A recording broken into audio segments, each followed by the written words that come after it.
No spirit can force itself on you. For it to find expression in you and with you, you will have to agree. No spirit can force itself on you. There's something that happened in the book of Genesis that the Bible tells us that the sons of God came down to the earth and saw the daughters of men and saw that they were fair and lay on them. The Bible gave us that analogy. All right? And they met with them.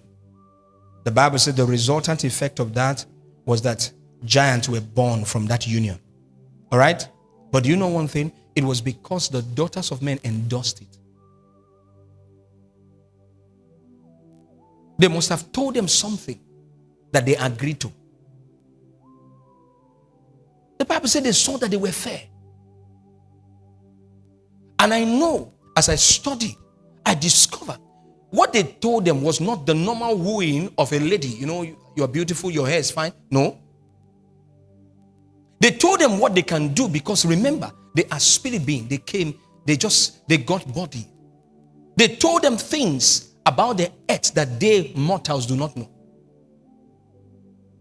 They told them how they can use wood, use leaves, how they can speak to birds, how they can make charms, how they can cause animals to respond to them. They began to tell them things, and because they are scattered and they are not all one, this one goes to this one and is able to tell this one something, and this one said, "Do you look what that person told me? That I just like what it."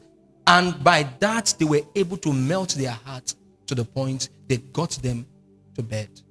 And daughters agreed to it, and giants were born out of it. It was not the normal, "How are you? My name is Kelvin. How are you? My name is Jack." No. There were things, which means from the onset, man has always desired to know something, to be a part of a system, to belong to something, and to function in something higher. There is an invite, there is an invitation, a call within man to always go beyond. There is the power toxication, something attract, something pulling man. And those angels, those spirit beings, were able to sell those things to them, and by that satisfy a deeper longing and hunger in them, that you can actually be in charge of your environment. And they got them. And God said, "This imagination is bad." But what I'm showing is that they agreed to it. No spirit can force itself on any mortal. They will have to tell you something that you will agree to for them to find expression in your life. They will have to. There was a boy who was giving his testimony, how he became a warlord. He was going to the farm, this was many years, and he encountered a spirit.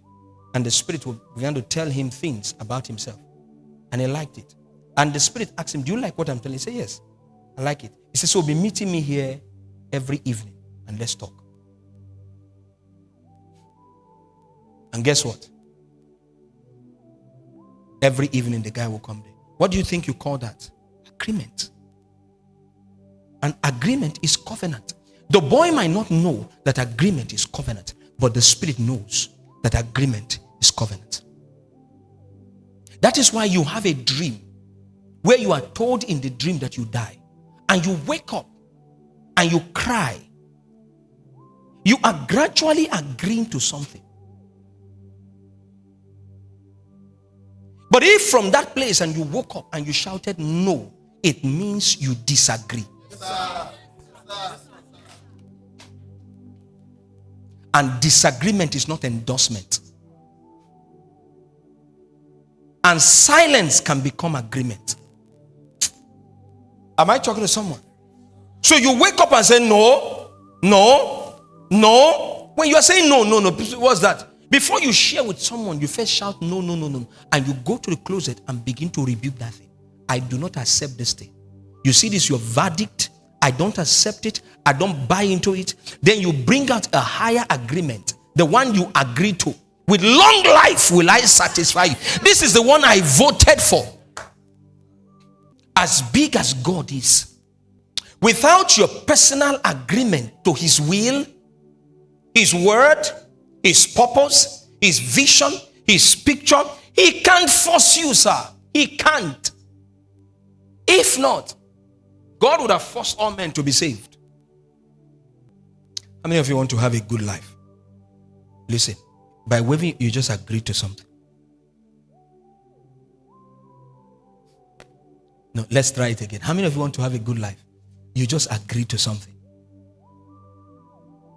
You may not know, you just agreed. And guess what? If you do it and it stems from your heart, agreement is invitation. I told you it gives access. It's invitation. The spirit that you wave to will come to you.